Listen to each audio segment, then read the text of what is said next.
Hello everyone. Next ਆਪਾਂ cooperative type ਪੜ੍ਹ ਰਹੇ ਸੀਗੇ। ਕ੍ਰੈਡਿਟ ਕੋਆਪਰੇਟਿਵਸ ਜਿਹੜੀਆਂ ਹੁੰਦੀਆਂ ਨੇ ਅਤੇ ਕ੍ਰੈਡਿਟ ਕੋਆਪਰੇਟਿਵਸ ਹੁੰਦੀਆਂ ਨੇ ਜਿਹੜੀਆਂ ਫਾਈਨੈਂਸ਼ੀਅਲ ਬੈਨੀਫਿਟਸ ਦਿੰਦੀਆਂ ਨੇ ਫਾਰਮਰਸ ਨੂੰ ਅਤੇ other poor sections of the society. ਜਿਵੇਂ ਫਾਈਨੈਂਸ਼ੀਅਲ ਪੈਸਾ ਦਿੰਦੀਆਂ ਨੇ, ਜਿਵੇਂ ਬੈਂਕ ਦਾ ਕੰਮ ਹੁੰਦਾ ਉਹ ਕੋਆਪਰੇਟਿਵ ਸੁਸਾਇਟੀਜ਼ ਕਰਦੀਆਂ ਨੇ। The village money lenders charge exorbitant interest rate and exploit innocent poor people। ਠੀਕ ਹੈ, ਜਿਵੇਂ ਹੁਣ ਜਿਹੜੇ ਆਪਣੇ ਤੁਸੀਂ ਆਪਾਂ ਪਿੰਡਾਂ ਦੇ ਵਿੱਚ ਰਹਿੰਦੇ ਹਾਂ ਤਾਂ ਕਈ ਵਾਰ ਕੀ ਹੁੰਦਾ, ਜਿਹੜੇ ਆਪਣੇ ਹਾਈ ਜਿਹੜੇ ਹੁੰਦੇ ਨੇ ਮਨੀ ਲੈਂਡਰਸ ਹੁੰਦੇ ਨੇ, ਆਪਾਂ ਨੂੰ ਪੈਸਾ ਦੇਣ ਵਾਲੇ, ਉਹ ਆਪਾਂ ਨੂੰ ਬਹੁਤ ਇੰਟਰਸਟ ਚਾਰਜ ਕਰਦੇ ਨੇ। ਅਤੇ ਜਿਹੜੇ ਲੋਕ ਗਰੀਬ ਲੋਕ ਹੁੰਦੇ ਨੇ ਉਹਨਾਂ ਦਾ ਇੰਟਰਸਟ ਬਚਾਉਣ ਵਾਸਤੇ ਜਿਹੜੀਆਂ ਸੁਸਾਇਟੀਜ਼ ਹੁੰਦੀਆਂ ਨੇ ਇਹਨਾਂ ਨੂੰ ਲੋਨ ਪ੍ਰੋਵਾਈਡ ਕਰਦੀਆਂ ਨੇ। ਦੋ ਤਰੀਕਿਆਂ ਦੀਆਂ ਹੁੰਦੀਆਂ ਨੇ, ਰੂਰਲ ਅਤੇ ਅਰਬਨ। ਰੂਰਲ ਕੋਆਪਰੇਟਿਵ ਸੁਸਾਇਟੀਜ਼ ਇਹ ਐਟਲੀਸਟ 10 ਮੈਂਬਰਸ ਨਾਲ ਬਣਦੀ ਹੈ। The members purchase share of the society so as to raise capital. ਜਿਹੜੀਆਂ ਸੁਸਾਇਟੀਜ਼ ਦੇ ਸ਼ੇਅਰ ਪਰਚੇਜ਼ ਕਰ ਲੈਂਦੇ ਨੇ ਅਤੇ ਪੈਸਾ ਦਿੰਦੇ ਨੇ ਕੈਪੀਟਲ ਵਧਾਉਣ ਲਈ।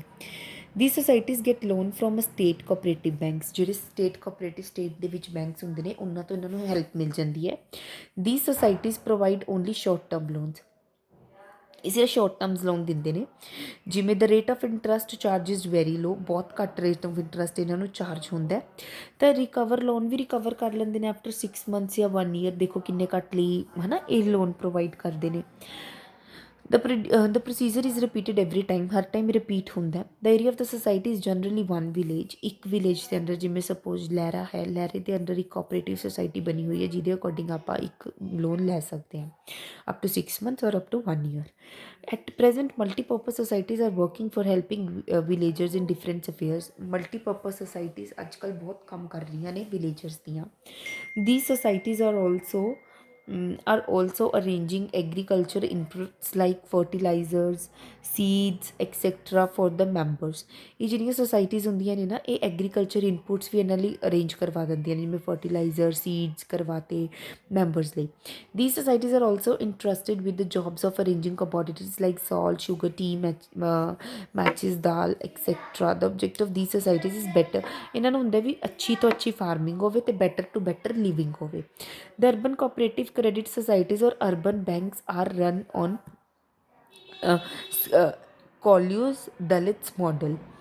The idea of these societies is to help small traders, workers, artisans and other class people। ਇਹਨਾਂ ਨੂੰ ਹੈਲਪ ਕਰਨਾ, ਇਹਨਾਂ ਨੂੰ ਇਹ ਹੁੰਦਾ ਬੇਸਿਕਲੀ ਮੋਡਲ। ਦ ਮੈਂਬਰਸ ਆਰ ਪ੍ਰੋਵਾਈਡਡ, ਇਹਨਾਂ ਨੂੰ ਵੀ ਸ਼ਾਰਟ ਟਰਮ ਲੋਨ ਦਿੰਦੇ ਨੇ ਲੋ ਇੰਟਰਸਟ ਦੇ। The control is contributed by the member and financial episode government agencies ਵੀ ਇਹਨਾਂ ਦੀ ਹੈਲਪ ਕਰਦੀ ਹੈ। The liability of member is limited only the extent of shares held by him। ਅਗਰ suppose ਉਹਨਾਂ ਨੇ 10 ਰੁਪਏ ਦਾ ਸ਼ੇਅਰ ਦਿੱਤਾ ਤਾਂ ਉਹਦੀ 10 ਰੁਪਏ ਦੀ ਸ਼ੇਅਰ ਦੀ ਵੈਲਿਊ ਹੀ ਉਹਦਾ ਲਾਇਬਿਲਿਟੀ ਦਾ ਮਤਲਬ ਆਪਾਂ ਯੂਜ਼ ਕਰ ਸਕਦੇ, ਉਹਦੀ ਘਰ ਦੀ ਪ੍ਰੋਪਰਟੀ ਆਪਾਂ ਯੂਜ਼ ਨਹੀਂ ਕਰ ਸਕਦੇ। Next cooperative farming societies. Cooperative farming societies are voluntarily associations of farmers formed to reap the benefits of large scale farming on scientific lines। ਵੀ ਵੱਧ ਤੋਂ ਵੱਧ ਇਹਨਾਂ ਨੂੰ ਬੈਨੀਫਿਟ ਮਿਲੇ ਆਪਣੀ ਇੱਛਾ ਦੇ ਨਾਲ। ਜਿਹੜੇ ਫਾਰਮਰਸ ਨੇ ਚਲਾਉਂਦੇ ਨੇ ਕਿ ਇਹਨਾਂ ਨੂੰ ਸਾਇੰਟੀਫਿਕ ਦਾ ਵੱਧ ਤੋਂ ਵੱਧ ਇਹਨਾਂ ਨੂੰ ਹੈਲਪ ਮਿਲੇ, ਬੈਟਰ ਫਾਰਮਿੰਗ ਹੋਵੇ, ਪ੍ਰੋਡਕਸ਼ਨ ਇਹਨਾਂ ਦੀ ਇਨਕਰੀਜ਼ ਹੋਵੇ ਅਤੇ ਇਕਨੋਮਿਕ ਪੋਜੀਸ਼ਨ ਮਤਲਬ ਇੰਪਰੂਵ ਹੋਵੇ ਮੈਂਬਰ ਦੀ। Small farmers will not be able to use improve technology for want of resources and small holdings. ਜਿਹੜੇ ਸਮਾਲ ਫਾਰਮਰਸ ਹੁੰਦੇ ਨੇ ਉਹ ਆਪਣੀ ਇੱਕ ਮਤਲਬ ਅਗਰ ਆਪਾਂ ਜਿਵੇਂ ਉਹ ਕਰਦੇ ਨੇ ਹੈ ਨਾ, ਸਿਕਲ ਯੂਜ਼ ਕਰਦੇ ਨੇ ਹਾਰਵੈਸਟ ਕਰਨ ਲਈ, ਉਹ ਜਿਵੇਂ ਐਵੇਂ ਦੀ ਚੀਜ਼ ਵਾਲਾ ਸਿਕਲ ਹੁੰਦਾ ਜੇ ਵਾਲਾ ਕੁਛ। ਮੇਰੀ ਡਰਾਇੰਗ ਬਹੁਤ ਪੂਅਰ ਹੈ। ਹਾਰਵੈਸਟਿੰਗ ਕਰਨ ਲਈ ਆਪਾਂ ਫਸਲਾਂ ਨੂੰ ਕੱਟਣ ਲਈ ਆਪਾਂ ਇਹ ਚੀਜ਼ ਯੂਜ਼ ਕਰਦੇ ਹਾਂ ਨਾ, ਤਾਂ ਟਰੈਕਟਰ ਆਪਣਾ ਕੰਮ ਆਪ ਕਰ ਦਿੰਦਾ ਅਤੇ ਇਹਨਾਂ ਕੋਲ ਇੰਪਰੂਵ ਟੈਕਨੋਲੋਜੀ ਵਾਲੇ ਕੰਮ ਨਹੀਂ ਹੁੰਦੇ। The land is pooled to take advantage of agriculture technology. Land ਨੂੰ ਵੀ ਮਤਲਬ ਇਹ ਮਤਲਬ ਵਧਾਉਂਦੇ ਨੇ ਕਿ ਆਪਣੀ ਐਗਰੀਕਲਚਰ ਟੈਕਨੋਲੋਜੀ ਵੀ ਵੱਧ ਤੋਂ ਵੱਧ ਆਪਾਂ ਯੂਜ਼ ਕਰ ਸਕੀਏ। ਕਿ 3 ਤਰ੍ਹਾਂ ਦੀਆਂ ਹੁੰਦੀਆਂ ਨੇ better farming societies. To improve ਦਾ ਮਤਲਬ ਫਾਰਮਿੰਗ ਦਾ ਮੈਥਡ ਇੰਪਰੂਵ ਕਰਨ ਲਈ ਕਿ ਉਹ ਮਸ਼ੀਨਰੀ ਯੂਜ਼ ਕਰ ਸਕਣ, ਹਾਰਵੈਸਟਿੰਗ ਆਫ ਕ੍ਰੋਪਸ ਦੇ ਲਈ ਮਸ਼ੀਨਰੀ ਯੂਜ਼ ਕਰ ਸਕਣ, ਮਾਰਕੀਟਿੰਗ ਆਫ ਦਾ ਪ੍ਰੋਡਕਟ ਲਈ ਇਹ ਮਤਲਬ ਅੱਛੀਆਂ ਟੈਕਨੋਲੋਜੀ ਦੇ ਸਕਣ ਕਿ ਆਪਣੀ ਲੈਂਡ ਨੂੰ ਕਲਟੀਵੇਟ ਕਰ ਸਕਣ ਇੰਡੀਪੈਂਡੈਂਟਲੀ। ਸਰਵਿਸ ਪ੍ਰੋਵਾਈਡ ਕਰਦੀ ਹੈ ਸਿਰਫ, ਅਤੇ ਜਿਹੜੇ ਮੈਂਬਰਸ ਹੁੰਦੇ ਨੇ ਚਾਰਜਿਸ ਪੇ ਕਰ ਦਿੰਦੇ ਨੇ। Joint farming societies। The land of members, if pooled in these societies, the ownership right of the land are retained by the individual members। The members are paid wages for their work on the land। ਮਤਲਬ members ਅਗਰ ਕੋਈ ਕੰਮ ਕਰਵਾਉਂਦੇ ਨੇ ਤਾਂ ਉਹ wages provide ਕਰ ਦਿੰਦੇ ਨੇ। The produce is sold by the society, ਜਿਹੜਾ ਪ੍ਰੋਡਿਊਸ ਉਹ ਬਣਾਉਂਦੇ ਨੇ ਹੁੰਦਾ ਲੈਂਡ 'ਤੇ, ਸੁਸਾਇਟੀ ਉਹਨੂੰ ਸੋਲਡ ਕਰਦੀ ਹੈ ਅਤੇ ਪ੍ਰੋਫਿਟਸ ਜਿਹੜਾ ਹੁੰਦਾ ਆਰ ਡਿਵਾਈਡਿਡ, ਜਿਵੇਂ ਜਿਹੜੀ ਮੈਂਬਰਸ ਦੀ ਵੇਜਿਸ ਹੁੰਦੇ ਜਿਨ੍ਹਾਂ ਨੇ ਕੰਮ ਕੀਤਾ ਹੁੰਦਾ ਉਹਨਾਂ 'ਤੇ ਡਿਵਾਈਡ ਹੋ ਜਾਂਦਾ। Some interest is also paid to members on the basis of their land values, ਜਿੰਨਾ ਇੰਟਰਸਟ ਜਿਹਦੀ ਲੈਂਡ ਹੁੰਦੀ ਹੈ, ਲੈਂਡ ਦੀ ਵੈਲਿਊ ਹੁੰਦੀ ਹੈ, ਉਹਨਾਂ ਕੁ ਇੰਟਰਸਟ ਉਹਨਾਂ ਨੂੰ ਹੋਰ ਮਿਲ ਜਾਂਦਾ। The members have right to withdraw their land from the society, ਉਹਨਾਂ ਨੂੰ ਪੂਰਾ ਰਾਈਟ ਹੁੰਦਾ ਕਿ ਉਹ ਆਪਣੀ ਲੈਂਡ ਵੀ ਵਿਡਰੋ ਕਰਵਾ ਸਕਦੇ ਨੇ। Tenant farming societies. These societies are formed to help tenants. The society acquired land on a leasehold basis and also on freehold basis. मतलब ਕਿਰਾਏ ਤੇ ਲੈਂਡ ਲੈ ਲੈਂਦੀਆਂ ਨੇ, ਫਿਰ ਇਹ ਲੈਂਡ ਨੂੰ ਡਿਸਟਰੀਬਿਊਟ ਕਰ ਦਿੰਦੇ ਨੇ ਮੈਂਬਰ ਕਿ ਤੁਸੀਂ ਖੁਦ ਦੀ ਕਲਟੀਵੇਸ਼ਨ ਕਰੋ। ਜਿਵੇਂ ਸੁਸਾਇਟੀ ਉਹਨਾਂ ਨੂੰ ਪ੍ਰੋਵਾਈਡ ਕਰ ਦਿੰਦੀ ਹੈ ਸੀਡਸ, ਫਰਟੀਲਾਈਜ਼ਰਸ, ਹੈ ਨਾ, ਫਾਈਨੈਂਸ਼ੀਅਲ ਹੈਲਪ ਵੀ ਦੇ ਦਿੰਦੀ ਹੈ। ਫਿਰ ਜਿਹੜੇ ਮੈਂਬਰਸ ਹੁੰਦੇ ਨੇ ਉਹ ਰੈਂਟ ਪੇ ਕਰਦੇ ਰਹਿੰਦੇ ਨੇ ਲੈਂਡ ਦਾ, ਅਤੇ ਜਿਹੜੀਆਂ ਪ੍ਰੋਡਿਊਸ ਹੁੰਦੀਆਂ ਨੇ ਉਹ ਟੈਨੈਂਟ, ਜਿਵੇਂ ਅਗਰ ਮੈਨੇ ਲੈਂਡ ਦਾ ਰੈਂਟ ਲੈ ਲਿਆ, ਰੈਂਟ 'ਤੇ ਲੈਂਡ ਲੈ ਲਈ, ਤਾਂ ਜੇ ਵੀ ਮੈਂ ਉਸ 'ਤੇ ਮੇਰਾ ਖਰਚਾ ਹੋਊਗਾ ਉਹ ਮੇਰਾ ਹੋਏਗਾ, ਠੀਕ ਹੈ। ਬਿਲੋਂਗਿੰਗਸ ਟੂ ਦਾ ਟੈਨੈਂਟ, ਉਹ ਟੈਨੈਂਟ ਦੀਆਂ ਹੀ ਹੋਣਗੀਆਂ। ਅਗਰ ਉਹ 'ਤੇ ਕੋਈ ਚੀਜ਼ ਮੈਨੇ ਉਗਾਈ ਹੈ, ਕ੍ਰੋਪ ਕੋਈ ਵੀ ਉਗਾਈ, ਉਹ ਸਾਰੀ ਮੇਰੀ ਹੋਏਗੀ, ਸੁਸਾਇਟੀ ਦੀ ਨਹੀਂ ਹੋਏਗੀ। ਤਾਂ ਇਹ ਸਮੋਲ ਟੈਨੈਂਟਸ ਨੂੰ ਹੈਲਪ ਕਰਦੀਆਂ ਨੇ। ਕਲੈਕਟਿਵ ਫਾਰਮਿੰਗ ਸੁਸਾਇਟੀਜ਼ ਕਿਹੜੀਆਂ ਹੁੰਦੀਆਂ ਨੇ? ਦ land is owned bye the society and members work collectively on the land. Land ਕਿਹਦੀ ਹੁੰਦੀ ਹੈ? ਸੁਸਾਇਟੀ ਦੀ। ਮੈਂਬਰਸ ਇਹ 'ਤੇ ਕੰਮ ਕਰਦੇ ਨੇ, ਠੀਕ ਹੈ। ਕੋਈ ਮੈਂਬਰ ਨਹੀਂ ਹੁੰਦਾ ਜਿਹੜਾ ਓਨਰ ਹੁੰਦਾ ਲੈਂਡ ਦਾ, ਹੈੱਡ ਕੋਈ ਨਹੀਂ ਹੁੰਦਾ। ਮੈਂਬਰਸ ਨੂੰ ਆਪਣੀ ਡੇਲੀ ਵੇਜ ਮਿਲਦੀ ਰਹਿੰਦੀ ਹੈ ਜਿੰਨਾ ਉਹ ਕੰਮ ਕਰਦੇ ਰਹਿੰਦੇ ਨੇ। ਫਿਰ ਜਿਹੜਾ ਪ੍ਰੋਫਿਟ ਹੁੰਦਾ ਉਹ ਡਿਸਟਰੀਬਿਊਟ ਹੋ ਜਾਂਦਾ ਮੈਂਬਰਸ ਤੋਂ, ਜਿੰਨੀ ਉਹਨਾਂ ਦੀ ਵੇਜਿਸ ਹੁੰਦੀਆਂ ਨੇ। ਅਤੇ ਇਹ land ownership in the society is collective, ਠੀਕ ਹੈ। ਫਿਰ ਨੈਕਸਟ ਆਪਣਾ joint stock company. Joint stock company ਕੀ ਹੁੰਦੀ ਹੈ? With the technological improvement the scale of operations has increase, the requirements for finances and managerial resources have gone up.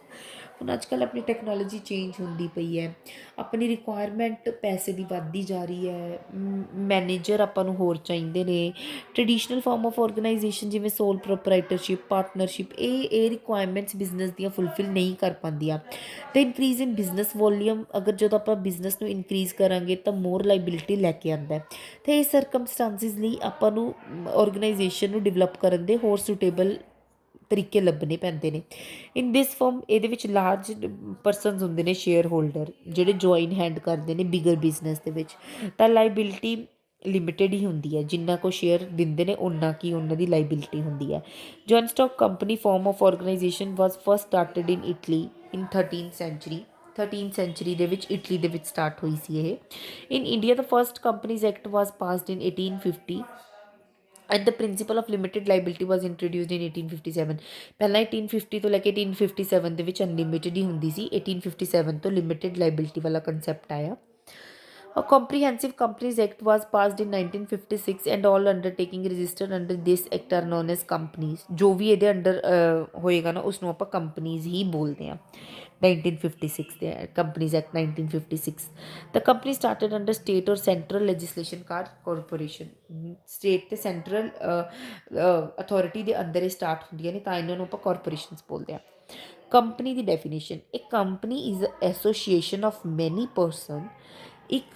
ਮਤਲਬ association ਹੈ ਮੈਨੀ ਪਰਸਨਸ ਦੀ, ਓਕੇ, ਜਿਹੜੇ ਆਪਣੇ ਪੈਸਾ ਕੰਟਰੀਬਿਊਟ ਕਰਦੇ ਨੇ, money and or money is worth to a common stock and employ it in some trade or business. ਫਿਰ ਜਿੰਨੀ ਵੀ ਇਹਨਾਂ ਨੂੰ ਪੈਸਾ ਦੀ ਜ਼ਰੂਰਤ ਹੁੰਦੀ ਹੈ ਉਹ ਇਕੱਠਾ ਕਰਦੇ ਨੇ, ਕਾਮਨ ਸਟਾਕ ਬਣਾਉਂਦੇ ਨੇ, ਫਿਰ ਉਹਨੂੰ ਅੱਗੇ ਫਰਦਰ ਇੰਪਲੋਏ ਕਰਦੇ ਨੇ ਕਿ ਆਪਣਾ ਬਿਜ਼ਨਸ ਚਲਾਉਂਦੇ ਨੇ ਪੈਸੇ ਨਾਲ ਅਤੇ ਟਰੇਡ ਕਰਦੇ ਨੇ। And who share the profit and loss, ਵੀ ਜਿਹੜੇ ਪਰਸਨ ਜਿਹੜੇ ਐਸੋਸੀਏਟ ਹੋਏ ਨੇ ਕੰਪਨੀ ਦੇ ਨਾਲ, ਫਿਰ ਅੱਗੇ ਫਰਦਰ ਜੋ ਪ੍ਰੋਫਿਟ ਅਤੇ ਲੋਸ ਨੂੰ ਸ਼ੇਅਰ ਕਰਨਗੇ, ਓਕੇ। ਐਨਾਲਾਈਜ਼ਿੰਗ ਆਫ ਡੈਫੀਨੇਸ਼ਨ, ਆਪਾਂ ਨੇ ਡੈਫੀਨੇਸ਼ਨ ਤੋਂ ਕੀ ਐਨਾਲਾਈਜ਼ ਕੀਤਾ? ਕੰਪਨੀ ਇੱਕ ਆਰਟੀਫਿਸ਼ੀਅਲ ਪਰਸਨ ਹੈ, ਇੱਕ ਲਾਅ ਦੇ ਅੰਡਰ ਸੈਪਰੇਟ ਲੀਗਲ ਐਂਟਿਟੀ ਹੈ, ਠੀਕ ਹੈ। ਇਹ ਇੱਕ ਸਾਰੀਆਂ ਡੈਫੀਨੇਸ਼ਨਸ ਇਹਦੀਆਂ ਧਿਆਨ ਨਾਲ ਪੜ੍ਹੋ ਇੱਕ ਵਾਰ, ਪਹਿਲਾਂ ਰੁਕੋ। A joint stock company a joint stock company is a voluntarily association, ਆਪਣੀ ਇੱਛਾ ਦੇ ਨਾਲ ਬਣਾਉਂਦੇ ਹਾਂ individuals. Profit having a capital divided into transferable shares, transfer ਹੋ ਸਕਦੇ ਸ਼ੇਅਰਸ, ਮਤਲਬ ਅਗਰ ਅੱਜ 10 ਹੈ ਤਾਂ ਕੱਲ੍ਹ 12 ਹੋ ਸਕਦੇ ਹੈ, ਕਿ ਕੁਛ ਵੀ ਹੋ ਸਕਦਾ। ਪ੍ਰੋਫਿਟ ਆਪਾਂ ਸ਼ੇਅਰ ਕਰਨ ਲਈ, ਤਾਂ ownership of which is condition of membership. Okay, next ਕੀ ਹੈ, a corporation is an artificial being, ਇਹ ਇੰਪੋਰਟੈਂਟ ਹੈ। ਓਕੇ, ਕਾਰਪੋਰੇਸ਼ਨ ਕੀ ਹੈ, ਆਰਟੀਫਿਸ਼ੀਅਲ ਪਰਸਨ ਹੈ, ਠੀਕ ਹੈ, ਵੀ ਇਨਵਿਜ਼ੀਬਲ, ਦਿਖਦਾ ਨਹੀਂ, ਇੰਟੈਂਜੀਬਲ, ਟੱਚ ਨਹੀਂ ਕਰ ਸਕਦੇ, and existing only in contemplation of the law. ਇੱਕ ਲਾਅ ਦੇ ਅੰਡਰ ਇੱਕ ਕਾਰਪੋਰੇਸ਼ਨ ਬਣਾਈ ਗਈ ਹੈ, ਸੈਪਰੇਟ ਹੈ ਇਹ, ਕੰਪਨੀ ਦੇ ਮੈਂਬਰਸ ਅਲੱਗ ਹੈ, ਕੰਪਨੀ ਅਲੱਗ ਹੈ। Being a mere creation of a law, it possesses only the properties which the charter of its creation confers upon it either expressively or as incidental to its very existence। ਮਤਲਬ ਇਹਦੇ ਵਿੱਚ ਕੀ ਹੁੰਦਾ, ਜੋ ਵੀ ਇਸ ਨੂੰ ਚਲਾਉਂਦਾ ਉਹ ਆਪਾਂ ਲਿਖਿਆ ਹੁੰਦਾ ਵੀ ਆਪਾਂ ਕੀ ਐਕਸਪ੍ਰੈਸ ਕਰਨਾ, ਕਿਵੇਂ ਇੰਸੀਡੈਂਟਸ, ਕਿਵੇਂ ਫਿਰ ਇਹ ਕੰਪਨੀ ਐਗਜ਼ਿਸਟੈਂਸ ਦੇ ਵਿੱਚ ਆਈ, ਠੀਕ ਹੈ। ਸੈਪਰੇਟ ਲੀਗਲ ਐਂਟਿਟੀ ਹੈ। It possesses only those properties which has been conferred on it by the centre of its creation. ਉਹ ਵੀ ਪ੍ਰੋਪਰਟੀਜ਼ ਆਉਂਦੀਆਂ ਨੇ ਜੋ ਸੈਂਟਰ ਨੇ ਕ੍ਰੀਏਟ ਕੀਤੀਆਂ ਨੇ, ਸਟੇਟ ਵੈਦਰ ਮਤਲਬ ਸੈਂਟਰਲ। ਵੋਲੰਟਰੀਲੀ ਐਸੋਸੀਏਸ਼ਨ ਆ, ਖੁਦ ਦੀ ਮਰਜ਼ੀ ਨਾਲ ਪਰਸਨਸ ਬਣਾਉਂਦੇ ਨੇ। ਕਿਉਂ ਬਣਾਉਂਦੇ ਆ ਕਿ ਆਪਾਂ ਨੂੰ ਪ੍ਰੋਫਿਟ ਅਰਨ ਹੋਵੇ। ਕੰਟਰੀਬਿਊਟ ਕਰਦੇ ਨੇ ਮੈਂਬਰ ਕੈਪੀਟਲ, ਫਿਰ ਕੈਪੀਟਲ ਡਿਵਾਈਡ ਹੋ ਜਾਂਦੀ ਹੈ ਸਮੋਲ ਪਾਰਟ ਸ਼ੇਅਰਸ ਦੇ ਵਿੱਚ, ਕਿੰਨਾ ਕਿੰਨਾ ਪੈਸਾ ਤੁਸੀਂ ਕੰਪਨੀ ਦੇ ਵਿੱਚ ਲਗਾਉਣਾ ਹੈ। ਜਿਹੜੇ ਪਰਸਨ ਸ਼ੇਅਰ ਨੂੰ ਓਨ ਕਰਦੇ ਨੇ ਉਹ ਮੈਂਬਰ ਹੁੰਦੇ ਨੇ ਕੰਪਨੀ ਦੇ। ਜਿਹੜੇ ਸ਼ੇਅਰ ਆਫ ਕੰਪਨੀ ਹੁੰਦੇ ਨੇ ਈਜ਼ੀਲੀ ਟਰਾਂਸਫਰੇਬਲ ਹੁੰਦੇ ਨੇ। ਅੱਜ ਮੈਂ 10 ਰੁਪਏ ਦਾ ਸ਼ੇਅਰ ਹੈ, ਮੇਰੇ ਤੋਂ ਕੋਈ ਹੋਰ ਵੀ ਖਰੀਦ ਸਕਦਾ, ਫਿਰ ਮੈਂ ਹਟ ਕੇ ਦੂਸਰਾ ਬੰਦਾ ਮੈਂਬਰ ਬਣ ਜਾਏਗਾ। ਤੇ capital of a company is employed for a common purpose. The capital ਜਿਹੜੀ ਕੰਪਨੀ ਦੀ ਹੁੰਦੀ ਹੈ ਉਹ ਇੰਪਲੋਏ ਕਰਦਾ common person, that is to earn profit or to ਮਤਲਬ ਐਡਵਾਂਸ ਆਰ ਬਿਜ਼ਨਸ, ਠੀਕ ਹੈ। ਫੀਚਰਸ ਆਪਾਂ ਇਹਦੇ ਕੱਲ੍ਹ ਦੀ ਕਲਾਸ ਦੇ ਵਿੱਚ ਕਰਦੇ ਹਾਂ। Thank you so much.